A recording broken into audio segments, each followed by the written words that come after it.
नहीं अगे ना बजाई ना यार चुप बोलिया ना कर बीच मैमोरेंडम देना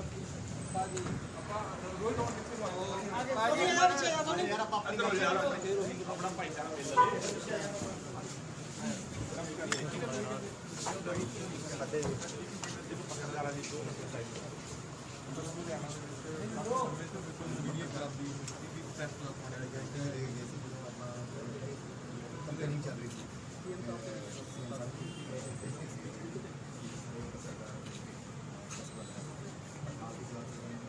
सिटी में जगह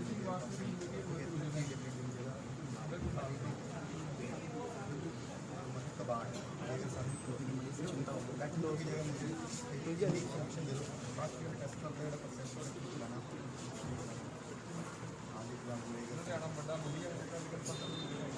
कोई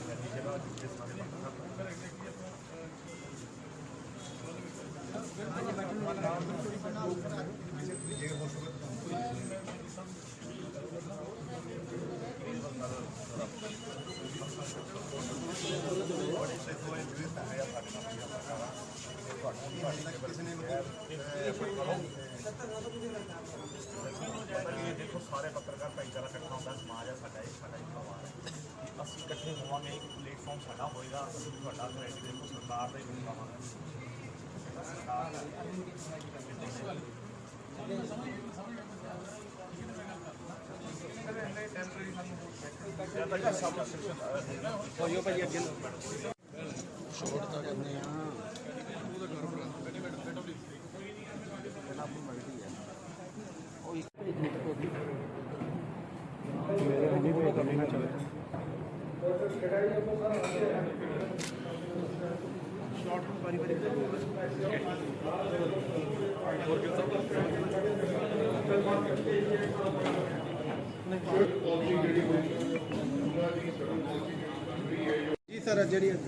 सब तो पहला तो मीडिया का और सारे साथियों का बहुत बहुत धन्यवाद कि तुसीं अज इत्थे पहुंचे हो। अज दी साडी विजिट का परपस मकसद जिस दिन की भगवंत मान जी की सरकार बनी है उस दिन तो ही बाकी सारे सैक्टर्स के नाल मान साहब की सरकार ने एक तहिया किया होया कि पंजाब के लोगों को अर्बन प्लान डिवेलपमेंट है जी विदाउट हैसल्स असी वो प्रोवाइड करनी है, जिस दे तहत जिस दिन की CM साहब ने मैंने जिम्मेवारी सौंपी है मैं अपने महकमे के सारे अधिकारियों नाल प्रिंसीपल सैकटरी साहब अजय कुमार सिन्हा जी भी नाल आए ने, सारे MLA साहबान ने, सारिया अथॉरिटीज़ दे विच जाके असी ਜਿਹੜੀਆਂ डिपार्टमेंटल मीटिंग्स ने वो कर रहे हैं, RWAs ਨੂੰ मिल रहे हैं, ਜਿਹੜੇ ਡਿਵੈਲਪਰਸ ਨੇ ਉਹਨਾਂ ਨੂੰ मिल रहे हैं और एक चीज़ इंश्योर कर रहे हैं कि ਲੋਕਾਂ ਨੂੰ ਕਿਸੇ ਤਰੀਕੇ ਦੀ ਕੋਈ ਦਿੱਕਤ ਨਾ ਆਵੇ, ਜਿਹੜੀਆਂ ਕੋਈ ਉਹਨਾਂ ਦੀਆਂ ਜੈਨੂਇਨ ਮੁਸ਼ਕਲਾਂ ਹੈਗੀਆਂ ਉਹਨਾਂ ਨੂੰ ਪ੍ਰਾਇੋਰਟੀ ਦੇ ਆਧਾਰ ਦੇ ਉੱਪਰ ਐਡਰੈਸ ਕੀਤਾ ਜਾਵੇ और ਸਾਰੇ ਪ੍ਰੋਸੈਸ ਨੂੰ ਸਟ੍ਰੀਮਲਾਈਨ ਕੀਤਾ ਜਾਵੇ, ਕਿਉਂਕਿ ਪਿਛਲੇ ਲੰਬੇ ਸਮੇਂ ਦੇ ਵਿੱਚ अनफॉर्चुनेटली पंजाब दे विच होया की है कि ना तो सरकार पूरा खुद आप और ना ही जिहड़े प्लान डिवेलपर सीगे वो किते पिछे रह गए तो अनप्लैंड डिवेलपमेंट्स जिहड़ियां वो होई गईयां, क्योंकि इहदे विच खास तौर ते जिहड़े पोलीटिकल लीडर सीगे उन्हां दे अपने इंटरस्ट ने जिहड़े ਉਹ पैदा हो गए ਸੀਗੇ। सो उन्हां सारियां चीज़ां ਨੂੰ ਰੈਗੂਲੇਟ ਕਰਨ ਦੇ ਲਈ और ਲੋਕਾਂ ਤੋਂ ਉਹਨਾਂ ਦੀਆਂ ਮੁਸ਼ਕਲਾਂ ਸਮਝਣ ਦੇ ਲਈ, ਕਿਉਂਕਿ ਜਿਸ ਨੂੰ ਤਕਲੀਫ ਹੁੰਦੀ ਹੈ ਸਭ ਤੋਂ ਵਧੀਆ ਹੱਲ ਵੀ ਉਸੇ ਕੋਲ ਹੁੰਦਾ ਹੈ। ਸੋ ਇਸ ਕਰਕੇ ਅਸੀਂ ਸਾਰੀਆਂ ਅਥਾਰਟੀਜ਼ ਦੇ ਵਿੱਚ ਜਾ ਰਹੇ ਹਾਂ। ਪਹਿਲਾਂ ਹੀ ਬਠਿੰਡਾ ਪਟਿਆਲਾ ਕਵਰ ਕਰ ਚੁੱਕੇ, ਮੁਹਾਲੀ ਕਵਰ ਕਰ ਚੁੱਕੇ, ਅੱਜ ਗਲਾਡਾ ਦੇ ਵਿੱਚ ਆਇਆ। डिपार्टमेंटल मीटिंग हो चुकी है इंटरनल, इस तो बाद RWAs ਦੇ ਨਾਲ ਡਿਵੈਲਪਰਸ ਦੇ ਨਾਲ ਮੀਟਿੰਗਾਂ ਨੇ ਤਾਂ ਕਿ ਇੱਕ ਵਧੀਆ ਸੁਖਾਵਾਂ ਸੁਖਾਲਾ अर्बन प्लान डिवेलपमेंट का माहौल है जो पंजाब के असीं दे सकीए। एक अरोड़ा जी पिछले दरम्यान नजायज़ कॉलोनियां बन गई, ਤੁਸੀਂ ਉਹਨੂੰ ਰੋਕਣ ਵਾਸਤੇ ਸਰਕਾਰ ਆਈ ਹੈ, NOC ਨਾਲ ਮਨਜ਼ੂਰ ਕਰਤੀ ਵੀ NOC ਹੋਣੀ ਚਾਹੀਦੀ ਹੈਗੀ ਆ, ਜਿਹਦੇ ਨਾਲ ਰਜਿਸਟਰੀਆਂ ਰੁਕੀਆਂ, ਆਮ ਲੋਕਾਂ ਨੂੰ ਬੜੀ ਪਰੇਸ਼ਾਨੀ ਆ ਰਹੀ ਆ। ਜਿਹੜਾ ਲੋਕਾਂ ਨੇ ਨਜਾਇਜ਼ ਕਲੋਨੀ ਅਫਸਰਾਂ ਨੇ ਕਟਵਾਈਆਂ ਨੇ ਜਿਹੜੇ ਉਹਨਾਂ ਦੇ ਖਿਲਾਫ ਕਾਰਵਾਈ ਹੋਊਗੀ। देखो इस तरह कि यह एक बड़ा गुंझलदार प्रोसैस है जोड़ा वो बन चुका। जिवें मैं तुहानूं पहलां दस के हटिया कि पिछले समय दे विच लीडरां दियां अफसरां दियां और लैंड माफियाज दियां अपने इंटरस्ट ने जिहड़े वो डिवेलप हो गए, जिहदी वजह करके अज पंजाब दे विच 14,000 अनऑथोराइज कॉलोनीज़ ने जिहड़ियां वो बन चुकियां। हुण इहदे विच साडे लई डबल वहमी ये है, साडे लई मुश्किल दिक्कत ये है कि हाई कोर्ट दे विच एक केस होया जिस दे विच कहा गया कि किसी भी तरीके की ਅਨਪਲੈਨਡ ਡਿਵੈਲਪਮੈਂਟ ਜਿਹੜੀ ਉਹ ਨਹੀਂ ਹੋਏਗੀ। ਔਰ ਹਾਈ ਕੋਰਟ ਨੇ ਦੀਆਂ ਡਾਇਰੈਕਸ਼ਨ ਸੀਗੀਆਂ ਕਿ ਇੱਕ ਪਾਸੇ ਤੁਸੀਂ ਪਾਪਰਾ ਐਕਟ ਹੈ ਜਿਹੜਾ 1995 ਵਿੱਚ ਉਹ ਬਣਾ ਰੱਖਿਆ ਹੈ, ਦੂਜੇ ਪਾਸੇ ਤੁਸੀਂ ਟਾਈਮ ਐਂਡ ਅਗੇਨ ਬਾਰ-ਬਾਰ ਰੈਗੂਲਰਾਈਜੇਸ਼ਨ ਦੇ ਵਨ ਟਾਈਮ ਰੈਗੂਲਰਾਈਜੇਸ਼ਨ ਦੇ ਨਾਂ ਤੇ ਤੁਸੀਂ ਉਹਨਾਂ ਸਾਰੀਆਂ ਇਰਰੈਗੂਲਰ ਨੂੰ ਰੈਗੂਲਰ ਕਰ ਦਿੰਦੇ ਹੋ। ਸੋ ਉਸ ਚੱਕਰ ਦੇ ਵਿੱਚ 2 ਸੀਨੀਅਰ ਅਧਿਕਾਰੀਆਂ ਨੂੰ ਪੰਜਾਬ ਦਿਆਂ ਨੂੰ ਉੱਥੇ ਐਫੀਡੇਵਿਟ ਲਾਉਣੇ ਪਏ ਹਾਊਸਿੰਗ ਔਰ ਲੋਕਲ ਗਵਰਨਮੈਂਟ ਨੂੰ ਕਿ ਅਸੀਂ ਅਨਪਲੈਨਡ ਡਿਵੈਲਪਮੈਂਟ ਹੈ ਜਿਹੜੀ ਉਹ ਨਹੀਂ ਹੋਣ ਦੇਵਾਂਗੇ। ਸੋ ਇਹ ਬੜੀਆਂ ਮੁਸ਼ਕਲਾਂ ਨੇ, ਗੱਠਾਂ ਨੇ ਜਿਹੜੀਆਂ ਉਹ ਪਿਛਲੀਆਂ ਸਰਕਾਰਾਂ ਦੀਆਂ ਪਾਈਆਂ ਹੋਈਆਂ ਨੇ, ਉਹਨਾਂ ਨੂੰ ਜਿਵੇਂ ਕਹਿੰਦੇ ਨੇ ਵੀ ਹੱਥ ਨਾਲ ਪਾਈ ਹੋਈ ਗੱਠ ਮੂੰਹ ਨਾਲ ਖੋਲ੍ਹਣੀ ਪੈਂਦੀ, ਸਾਡੇ ਨਾਲ ਤਾਂ ਉਹ ਹੋ ਰਿਹਾ। ਹੁਣ ਇਸ ਸਾਰੇ ਪ੍ਰੋਸੈਸ ਦੇ ਵਿੱਚ ਜਾਂ ਤਾਂ ਇਹ ਹੈ ਕਿ ਸਰਕਾਰ ਅੱਖਾਂ ਬੰਦ ਕਰ ਲਈ ਵੀ ਜੋ ਚੱਲੀ ਜਾਂਦਾ ਚੱਲੀ ਜਾਵੇ। ਕਈ ਥਾਵਾਂ ਤਾਂ ਅਸੀਂ ਇਹੋ ਜਿਹੀਆਂ ਵੀ ਦੇਖੀਆਂ ਨੇ ਵੀ ਜੇ ਕਿਤੇ ਕੋਈ ਫਾਇਰ ਟ੍ਰੈਜਡੀ ਹੋ ਜੇ ਤੇ ਉੱਥੇ ਫਾਇਰ ਬ੍ਰਿਗੇਡ ਵੀ ਨਹੀਂ ਪਹੁੰਚ ਸਕਦੀ ਹੈਗੀ। ਇਹੋ ਜਿਹੀ ਉਹ ਕੰਕਰੀਟ ਦਾ ਜੰਗਲ ਬਣ ਰਿਹਾ ਪੰਜਾਬ ਦੇ ਵਿੱਚ, ਉਹ ਪਲੈਨਡ ਡਿਵੈਲਪਮੈਂਟ ਨਹੀਂ ਹੈਗੀ। ਸੋ ਜਦੋਂ ਇਹੋ ਜਿਹਾ ਮਾਹੌਲ ਬਣ ਜਾਂਦਾ ਹੁੰਦਾ ਨੇ, ਜਿਹੜੇ ਜੈਨੂਇਨ ਬਾਇਰਸ ਨੇ ਉਹ ਵੀ ਕਿਤੇ ਨਾ ਕਿਤੇ ਉਹਦੇ ਵਿੱਚ ਉਸ ਮਾਹੌਲ ਦੇ ਵਿੱਚ ਪਿਸ ਜਾਂਦੇ ਹੁੰਦੇ ਨੇ। ਪਰ ਭਗਵੰਤ ਮਾਨ ਜੀ ਬੜੇ ਫਿਕਰਮੰਦ ਨੇ, ਸਾਰੀ ਸਰਕਾਰ ਇਸ ਮਸਲੇ ਦੇ ਉੱਪਰ ਬੜੀ ਫਿਕਰਮੰਦ ਹੈ। ਇਸ ਸਾਰੇ ਮਸਲੇ ਨੂੰ ਜਿਹੜੇ ਜੈਨੂਇਨ ਬਾਇਰਸ ਨੇ, ਜਿਹੜੇ ਐਂਡ ਯੂਜ਼ਰਸ ਨੇ, ਉਹਨਾਂ ਨੂੰ ਕਿਵੇਂ ਫੈਸਿਲਿਟੇਟ ਕੀਤਾ ਜਾਵੇ, ਉਹਨਾਂ ਨੂੰ ਕਿਵੇਂ ਜਿਹੜਾ ਉਹਨਾਂ ਦਾ ਮਸਲਾ ਹੱਲ ਕੀਤਾ ਜਾਵੇ, ਤੇ ਜਿਹੜੇ ਕੋਈ ਕਲੋਨੀਆਂ ਦੇ ਨਾਮ ਦੇ ਉੱਪਰ ਸਰਕਾਰ ਨੂੰ ਜਾਂ ਲੋਕਾਂ ਨੂੰ ਚੂਨਾ ਲਾਉਣ ਦੀ ਕੋਸ਼ਿਸ਼ ਕਰ ਰਹੇ ਨੇ, ਉਹਨਾਂ ਨੂੰ ਕਿਵੇਂ ਰੋਕਿਆ ਜਾਵੇ। ਇਹ ਸਾਰੇ ਦੇ ਉੱਪਰ ਪ੍ਰੋਸੈਸ ਹੈ ਜਿਹੜਾ ਉਹ ਚੱਲ ਰਿਹਾ। ਬੜੀ ਜਲਦੀ ਹੀ ਇਹਦੇ ਉੱਪਰ ਕੋਈ ਨਾ ਕੋਈ ਕੰਸੈਂਸਸ ਬਣਾ ਕੇ ਅਸੀਂ ਅੱਗੇ ਵਧਾਂਗੇ ਔਰ ਇਹ ਇੱਕ ਇਨਸ਼ੋਰ ਕਰਾਂਗੇ। ਅੱਜ ਮੈਂ ਬੜਾ ਕਲੀਅਰ ਕਰ ਦੇਣਾ ਚਾਹੁੰਦਾ ਕਿ ਪਿਛਲਾ ਬਾਰੇ ਤਾਂ ਮਾਨ ਸਾਹਿਬ ਖੁਦ ਆਪ ਮੋਨੀਟਰ ਕਰਦੇ ਨੇ, ਪਰ ਅੱਗੇ ਲਈ ਜਿੱਥੇ ਤੱਕ ਪੰਜਾਬ ਸਰਕਾਰ ਦਾ ਸਵਾਲ ਹੈ, ਇੱਕ ਵੀ ਅਨਆਥੋਰਾਈਜ਼ਡ ਇਲੀਗਲ ਕਾਲੋਨੀ ਹੈ ਜਿਹੜੀ ਉਹ ਪੰਜਾਬ ਸਰਕਾਰ ਨੇ ਅਸੀਂ ਨਹੀਂ ਵੰਡ ਦੇਣੀ। ਉਹ ਸਖਤ ਕਾਰਵਾਈ ਉਹਦੇ ਉੱਪਰ ਹੋਊਗੀ। ਸਰ ਇੱਕ ਚੀਜ਼ ਹੈ ਕਿ ਆਪਣੀ ਨਵੀਂ ਪਾਲਿਸੀ ਡਿਕਲੇਅਰ ਕਰ ਦਿਓ। ਹਾਂਜੀ, ਕਾਥੇ ਨਈ ਪਾਲਿਸੀ ਡਿਕਲੇਅਰ ਕਰ ਦਿਓ। ਦੇਖੋ ਅਸੀਂ ਲੱਗੇ ਹੋਏ ਹਾਂ ਜੀ, ਫਰੋਮ ਡੇ 1 ਲੱਗੇ ਹੋਏ ਹਾਂ। ਮੇਰੇ ਖਿਆਲ ਦੇ ਵਿੱਚ ਤਕਰੀਬਨ ਮਹੀਨੇ 20 ਦਿਨ ਦਾ ਕੰਮ ਹੈ ਜੀ। ਪ੍ਰੋਸੈਸ ਇਹਦੇ ਉੱਪਰ ਵੱਡੇ ਕੰਪਲੀਟ ਹੋ ਜਾਏਗੀ, ਹੋਪਫੁਲੀ ਹੋ ਜਾਣਾ ਚਾਹੀਦਾ। ਇੱਕ ਸਰ ਇੱਕ ਚੀਜ਼ ਦੱਸੋ ਸਰ, ਇੱਕ ਰਜਿਸਟਰੀਆਂ ਜਿਹੜੀਆਂ ਇੱਕ ਚੀਜ਼ ਦੱਸੋ ਭਾਈ ਸਾਹਿਬ, ਕਾਲੀ ਨਾ ਕਰੋ, ਮੈਂ ਇੱਥੇ ਆ, ਜਿੰਨੇ ਮਰਜ਼ੀ ਸਵਾਲ ਕਰ ਲਿਓ, ਕੱਲੇ ਇੱਕ ਚੀਜ਼ ਦੱਸੋ, ਐਨਓਸੀ ਤੋਂ ਬਿਨਾਂ ਜਿਹੜੀਆਂ ਰਜਿਸਟਰੀਆਂ ਇੱਕ ਰਿਪੋਰਟ ਬਣ ਕੇ ਡੀਸੀ ਮੈਡਮ ਲੁਧਿਆਣਾ ਨੂੰ ਆਈ ਸੀਗੀ, ਜਿਹੜੀਆਂ ਤਹਿਸੀਲ ਗਿੱਲਾਂ 'ਚ ਹੋਈਆਂ ਸੀ 100 ਕੁਛ ਰਜਿਸਟਰੀਆਂ ਇੱਕ ਦਿਨ 'ਚ 5 ਵਜੇ ਤੋਂ ਬਾਅਦ, ਅੱਜ ਤੱਕ ਉਹਦੀ ਰਿਪੋਰਟ ਨਹੀਂ ਬਣ ਸਕੀ, ਸਰਕਾਰ ਦੇ ਕੋਲ ਗਈ। ਦੱਸੋ ਇਹ ਤੁਹਾਡੇ ਟਾਈਮ 'ਚ ਹੋਈ ਆ? ਹੁਣ ਪਿਛਲੇ 2 ਮਹੀਨੇ ਪਹਿਲਾਂ ਜਦੋਂ ਤਹਿਸੀਲਦਾਰ ਪੰਨੂ ਸੀ, ਉਹਨੇ ਹਾਈ ਕੋਰਟ ਰੇਟ ਲਾਤੀ, ਉਹ ਜਾ ਕੇ ਬਦਲ ਗਿਆ, ਉਹਦੀ ਟ੍ਰਾਂਸਫਰ ਹੋ ਗਈ, ਹੁਣ ਉਹ ਬੈਠਾ ਇੱਥੇ ਬਠਿੰਡੇ। ਉਹਦੇ ਹੁੰਦੇ 130 ਰਜਿਸਟਰੀਆਂ ਹੋਈਆਂ, ਉਹਦੀ ਰਿਪੋਰਟ ਬਣੀ, ਈਵਨ ਕਿ ਡੀਸੀ ਮੈਡਮ ਕੋਲ ਗਈ ਹੈ, ਕੋਈ ਹਜੇ ਉਸ ਤੇ ਕਾਰਵਾਈ ਨਹੀਂ ਹੋਈ ਹੈ, ਵੈਰੀਫਾਈ ਕਰਵਾਓ। ਨਹੀਂ ਉਹਦੇ 'ਚ ਦੇਖੋ ਇਸ ਤਰ੍ਹਾਂ ਹੈ ਕਿ ਇਹ ਜਿਹੜੇ ਤੁਸੀਂ ਮੈਨੂੰ ਤੁਹਾਡੇ ਤੋਂ ਪਤਾ ਲੱਗ ਰਿਹਾ, ਇਹ ਤੁਹਾਡੇ ਤੋਂ ਪਤਾ ਲੱਗ ਰਿਹਾ, ਇਹ ਰੈਵਨਿਊ ਡਿਪਾਰਟਮੈਂਟ ਦਾ ਜਿਹੜੀ ਰਜਿਸਟਰੀ ਹੋਣੀ ਹੈ, ਉਹ ਰੈਵਨਿਊ ਸਾਡਾ ਹਾਊਸਿੰਗ ਦੇ ਨਾਲ ਉਹਦਾ ਡਾਇਰੈਕਟਲੀ ਕੋਈ ਲਿੰਕ ਨਹੀਂ ਹੈਗਾ।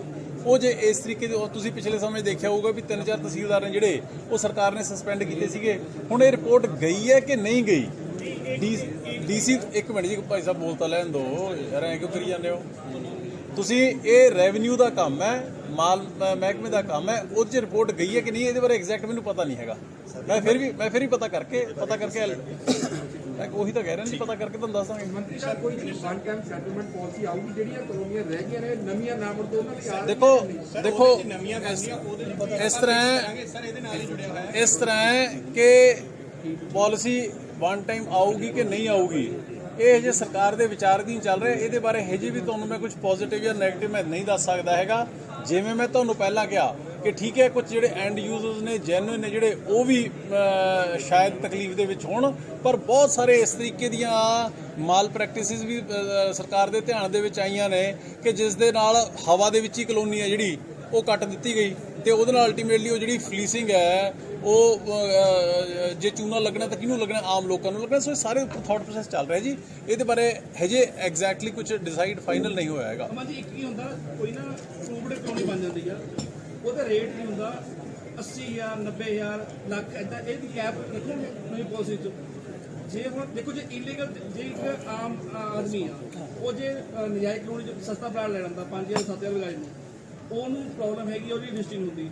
ਜੇ ਲੰਦਾ ਕਲੋਨੀ 'ਚ, ਮੈਂ ਸਮਝ ਗਿਆ ਤੁਹਾਡੀ ਗੱਲ। ਜੋ ਰੇਟ ਬਹੁਤ ਮਹਿੰਗੇ ਸੁਣੋ, ਪ੍ਰਾਈਵੇਟ ਕੋਈ ਬੰਦਾ ਆਪਦੇ ਬਿਜ਼ਨਸ ਦੇ ਵਿੱਚ ਕਿਹੜੀ ਚੀਜ਼ ਕਿੰਨੇ ਦੀ ਵੇਚੂਗਾ, ਕਿੰਨੇ ਘੱਟ ਤੇ ਵੇਚੂਗਾ, ਕਿੰਨੇ ਵੱਧ ਤੇ ਵੇਚੂਗਾ, ਇਹ ਸਰਕਾਰ ਇਹਦੀ ਕੈਪਿੰਗ ਨਹੀਂ ਕਰ ਸਕਦੀ ਹੈਗੀ। ਜਿਹੜਾ ਬੰਦਾ ਜਿੰਨਾ ਇਨਵੈਸਟ ਕਰੂਗਾ, ਲੋਕਾਂ ਨੂੰ ਉਨਾ ਅਟਰੈਕਟ ਕਰੂਗਾ, ਉਹ ਉਹਦੇ ਹਿਸਾਬ ਨਾਲ ਵੇਚੂਗਾ। 2 ਪ੍ਰਾਈਵੇਟ ਪਰਸਨਸ ਦੇ ਐਗਰੀਮੈਂਟ ਦੇ ਵਿੱਚ ਸਰਕਾਰ ਨਹੀਂ ਫਸ ਸਕਦੀ ਹੈਗੀ, ਨੰਬਰ 1। ਨੰਬਰ 2, ਜਿਹੜਾ ਤੁਸੀਂ ਕਹਿੰਦੇ ਹੋ ਕਿ ਜੇ ਕੋਈ ਗਰੀਬ ਬੰਦਾ, ਮੱਧ ਵਰਗੀ ਬੰਦਾ, ਉਹਦੇ ਲਈ ਆਲਰੇਡੀ ਸਰਕਾਰ ਦੀਆਂ ਪਾਲਿਸੀਜ਼ ਹੈਗੀਆਂ। EWS ਪਾਲਿਸੀ ਵੀ ਹੈਗੀ, ਅਫੋਰਡੇਬਲ ਹਾਊਸਿੰਗ ਦੀ ਪਾਲਿਸੀ ਵੀ ਹੈਗੀ। ਪਰ ਅਲਟੀਮੇਟਲੀ ਹੋਇਆ ਕੀ ਹੈ ਪਿਛਲੇ ਲੰਬੇ ਸਮੇਂ ਦੇ ਵਿੱਚ ਕਿ ਕਿਉਂ ਜਦੋਂ ਪਿਛਲੇ ਸਮੇਂ ਦੇ ਵਿੱਚ ਲੀਡਰਾਂ ਦੇ ਤੇ ਅਫਸਰਾਂ ਦੇ ਆਪਦੇ ਇੰਟਰਸਟ ਪੈਦਾ ਹੋ ਗਏ ਇਸ ਕੰਮ ਦੇ ਵਿੱਚ, ਰੀਅਲ ਏਸਟੇਟ ਦੇ ਵਿੱਚ, ਉਹਨਾਂ ਨੇ ਲੀਗਲਾਈਜ਼ਡ ਕਲੋਨੀ, ਆਥੋਰਾਈਜ਼ਡ ਕਲੋਨੀਆਂ ਦਾ ਕੰਮ ਧੱਕੇ ਨਾਲ ਠੱਪ ਕਰਤਾ ਤੇ ਇਲੀਗਲ ਕੰਮ ਚੱਲ ਪਿਆ, ਜਿਹਦੇ ਵਿੱਚ ਉਹ ਲੱਖਾਂ ਕਰੋੜਾਂ ਰੁਪਏ ਨੇ ਜਿਹੜੇ ਅਰਬਾਂ ਰੁਪਏ ਉਹ ਕਮਾ ਗਏ। ਹੁਣ ਇਸੇ ਦੇ ਉੱਪਰ ਸਾਰਾ ਥਾਟ ਪ੍ਰੋਸੈਸ ਚੱਲ ਰਿਹਾ ਹੈ। ਅਸੀਂ ਜਿਹੜੀਆਂ ਚਾਹੇ ਗਰੀਬ ਵਿਅਕਤੀ ਹੈ ਕੋਈ, ਚਾਹੇ ਮੱਧ ਵਰਗੀ ਹੈ, ਚਾਹੇ ਕੋਈ ਅਪਰ ਕਲਾਸ ਦਾ ਵਿਅਕਤੀ ਹੈ, ਉਹਨਾਂ ਦੇ ਲਈ ਸਿਸਟਮ ਨੂੰ, ਮਾਹੌਲ ਨੂੰ ਫੈਸਿਲਿਟੇਟ ਕਰਾਂਗੇ, ਉਹਨਾਂ ਨੂੰ ਪਲੈਨਡ ਡਿਵੈਲਪਮੈਂਟ ਹੀ ਰੀਜ਼ਨੇਬਲ ਰੇਟ ਦੇ ਵਿੱਚ ਮਿਲ ਸਕੇ। ਪਰ ਕਿਸੇ ਦੇ ਉੱਪਰ ਕੈਪਿੰਗ ਕਰਨਾ ਸਰਕਾਰ ਦੇ ਲਈ ਪੋਸੀਬਲ ਨਹੀਂ ਹੁੰਦਾ ਹੈਗਾ। ਮਿਸਟਰ ਰੋੜਾ ਇੱਕ ਸੈਕਿੰਡ ਮੇਰੇ ਖਿਆਲ ਇੱਕ ਸੈਕਿੰਡ ਸਰ ਬੇਸਿਕਲੀ ਕੀ ਹੈ, ਲੁਧਿਆਣੇ ਦੇ ਵਿੱਚ ਪਿਛਲੇ ਕਈ ਲੰਬੇ ਸਮੇਂ ਤੋਂ ਸਰਕਾਰੀ ਕੋਈ ਵੀ ਅਰਬਨ ਸਟੇਟ ਨਹੀਂ ਆਇਆ। ਸਿਨਹਾ ਸਾਹਿਬ ਬੈਠੇ, ਸਿਨਹਾ ਸਾਹਿਬ ਇੱਥੇ 2010 ਕਮਿਸ਼ਨਰ ਸੀਗੇ, ਅਰਬਨ ਸਟੇਟ ਦੇ ਲਈ ਪਲੈਨਿੰਗ ਕੀਤੀ ਗਈ ਸੀਗੀ, ਉਹ ਸਰ ਉਹ ਵਿੱਚੇ ਰਹਿ ਗਈ ਸੀ। ਤੇ ਸਰ ਹੁਣ ਕੋਈ ਅਗਰ ਗਵਰਨਮੈਂਟ ਆਪਣਾ ਕਰਨੀ ਇਹਦੇ ਉੱਪਰ ਫਰੋਮ ਡੇ 1 ਪਹਿਲੇ ਦਿਨ ਤੋਂ ਹੀ ਵੱਡੇ ਪੱਧਰ ਦੇ ਉੱਪਰ ਕੰਮ ਹੈ ਜਿਹੜਾ ਉਹ ਚੱਲ ਰਿਹਾ ਹੈ। ਜਿਹੜੀਆਂ ਗਵਰਨਮੈਂਟ ਦੀਆਂ ਪੂਡਾ ਦੀਆਂ ਆਪਣੀਆਂ ਐਸਟੈਬਲਿਸ਼ਮੈਂਟਸ ਨੇ, ਚਾਹੇ ਉਹ ਹਾਊਸਿੰਗ ਦੇ ਵਿੱਚ ਨੇ ਔਰ ਚਾਹੇ ਉਹ ਇੰਡਸਟਰੀਅਲ ਦੇ ਵਿੱਚ ਨੇ, ਇਹਦੇ ਉੱਪਰ ਵੱਡੇ ਸਕੇਲ ਦੇ ਉੱਪਰ ਪਲੈਨਿੰਗ ਹੈ ਜਿਹੜੀ ਉਹ ਚੱਲ ਰਹੀ ਹੈ। ਔਰ ਆਉਣ ਵਾਲੇ ਦਿਨਾਂ ਦੇ ਵਿੱਚ ਤੁਹਾਨੂੰ ਵੱਡੀਆਂ ਡਿਵੈਲਪਮੈਂਟਸ ਨੇ ਇਹਦੇ ਵਿੱਚ ਪੂਡਾ ਵੱਲੋਂ ਖੁਦ ਆਪ ਕਰਦੇ ਤੁਸੀਂ ਸਰਕਾਰ ਨੂੰ ਦੇਖੋਗੇ। ਨਈ ਕਲੋਨੀਆਂ ਕੱਟੋਗੇ, ਨਈ ਕਲੋਨੀਆਂ ਕੱਟੋਗੇ ਨਾ? ਹਾਂਜੀ, ਮਤਲਬ ਨਈ ਕਲੋਨੀਆਂ ਕੱਟੋਗੇ ਨਾ ਤੁਸੀਂ ਜਦੋਂ ਮੈਂ ਨਹੀਂ ਸਰ, ਮੇਕ ਇਟ ਕਲੀਅਰ। ਜਦੋਂ ਆ ਜਿਹੜੀ ਤੁਹਾਡੀ ਲੈਂਗੁਏਜ ਹੈ ਨਾ, when I am saying कि urban planned development by PUDA itself, what does that mean? That means सुनो, that means कि चाहे हाउसिंग दी है ਤੇ ਚਾਹੇ ਇੰਡਸਟਰੀਅਲ ਦੀ ਹੈ, ਸਰਕਾਰ ਅਸੀਂ ਖੁਦ ਆਪ ਔਨ ਗਰਾਊਂਡ ਕੰਮ ਪਿਛਲੇ 4 ਮਹੀਨਿਆਂ ਤੋਂ ਚੱਲ ਰਿਹਾ ਹੈ ਤੇ ਬੜੀ ਜਲਦੀ ਹੀ ਉਹ ਪ੍ਰੋਸੈਸ ਨੂੰ ਤੁਸੀਂ ਸ਼ੇਪ ਅਪ ਹੁੰਦਾ ਦੇਖੋਗੇ। मंत्री साहब कुछ कॉलोनाइजर प्रॉपर्टी डीलर जो महंतों की जगह बेच दिया, अभी ना उसमें मीटर लग रहा है ना तो बिजली का कनेक्शन लग रहा है, उसके बारे में क्या कहना है? महंता की जगह किहड़ी जी?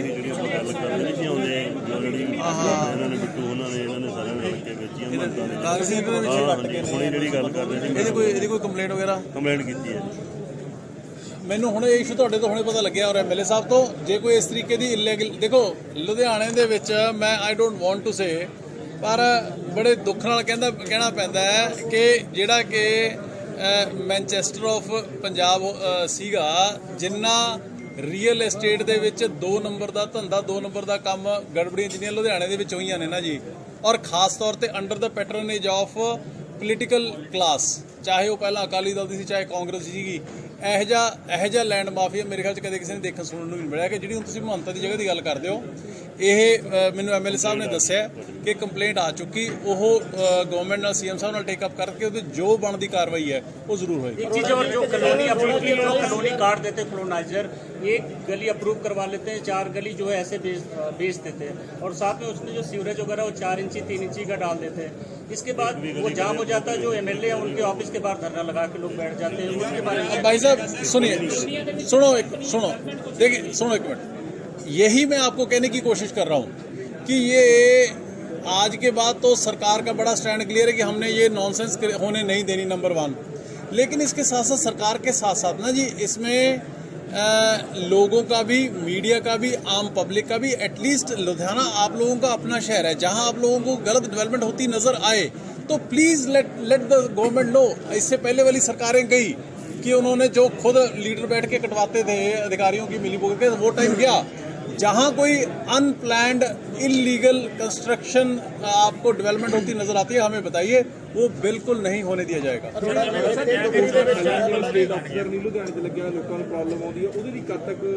ਇਹਦੇ ਬਾਰੇ ਵੀ ਪ੍ਰੋਸੈਸ ਹੈ ਜਿਹੜਾ ਉਹ ਚੱਲ ਰਿਹਾ ਜੀ।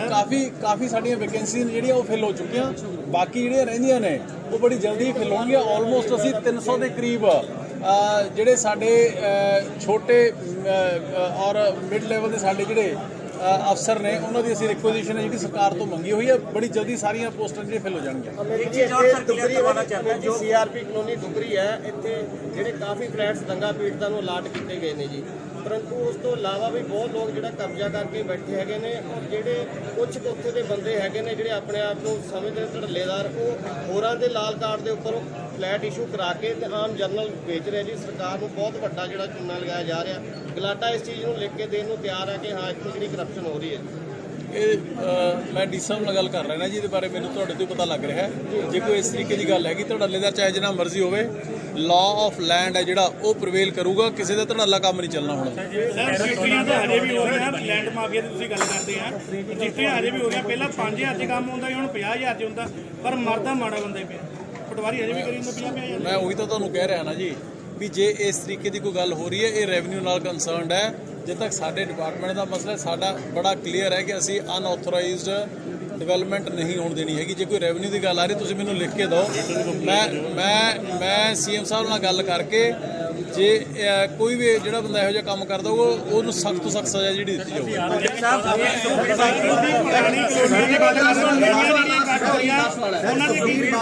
ਉਹਨਾਂ ਦੇ ਕੀ ਰੋਕ ਲਾ ਰਹੇ ਹੋ? ਤੁਹਾਡਾ ਸਭ ਤੋਂ ਫੇਮਸ ਪੋਲੀਟੀਸ਼ੀਅਨ ਤਾਂ ਅੰਦਰ ਹੈ ਹੁਣ।